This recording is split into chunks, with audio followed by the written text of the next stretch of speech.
Dan pemirsa, Komisi Pemberantasan Korupsi atau KPK menetapkan Bupati Pekalongan Fadia Arafik sebagai tersangka dugaan korupsi pengadaan jasa outsourcing dan pengadaan lainnya di lingkungan pemerintahan Kabupaten Pekalongan tahun anggaran 2023 hingga 2026. Penetapan tersangka dilakukan setelah penyidik menemukan kecukupan alat bukti termasuk dalam rangkaian kegiatan operasi tangkap tangan pada 2 hingga 3 Maret 2026.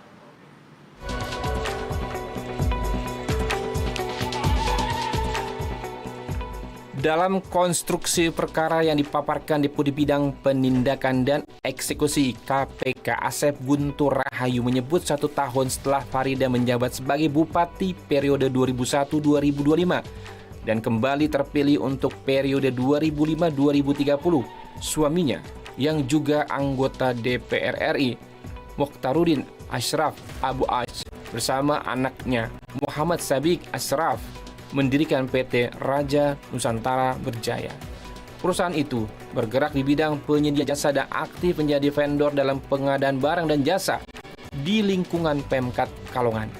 Dalam struktur perusahaan, Ashraf menjabat komisaris sementara Sabik menjadi direktur periode 2022-2024. Sebelumnya kemudian diganti oleh orang kepercayaan Bupati Rul Bayatun. KPK menduga Farida merupakan penerima manfaat. Sejumlah pegawai perusahaan juga disebut berasal dari tim sukses Bupati yang ditempatkan di berbagai perangkat daerah.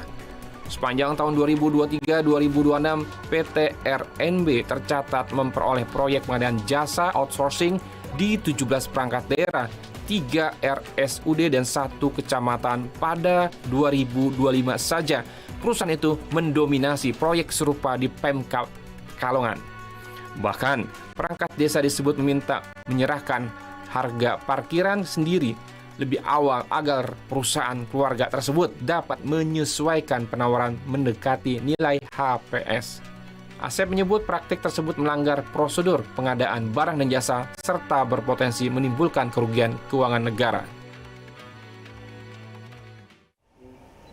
Pada hari ini Rabu, tanggal 4 Maret tahun 2026, KPK akan menyampaikan informasi lengkap terkait kegiatan yang diawali dengan penyelidikan tertutup dan dilanjutkan dengan proses tertangkap tangan dan menemukan bukti permulaan yang cukup atas peristiwa dugaan perbuatan melawan hukum para terduga pelaku tindak pidana korupsi terkait dengan pengadaan jasa outsourcing dan pengadaan lainnya di lingkungan pemerintah Kabupaten atau Pemkab Pekalongan tahun anggaran 2023-2020. Nah, adapun konstruksinya sebagai berikut, bahwa 1 tahun setelah saudari FAR dilantik sebagai Bupati Pekalongan untuk periode 2021-2025, jadi berarti 1 tahunnya itu tahun 2022 ya.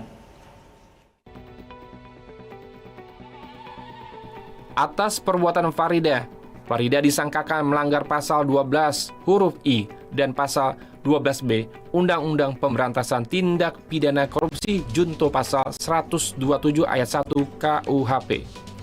Dalam OTT, penyidik turut menyita barang bukti elektronik berupa telepon genggam berisi percakapan, pengaturan dana, laptop berisi dokumen keuangan PT RNB, serta dokumen kontrak pengadaan outsourcing.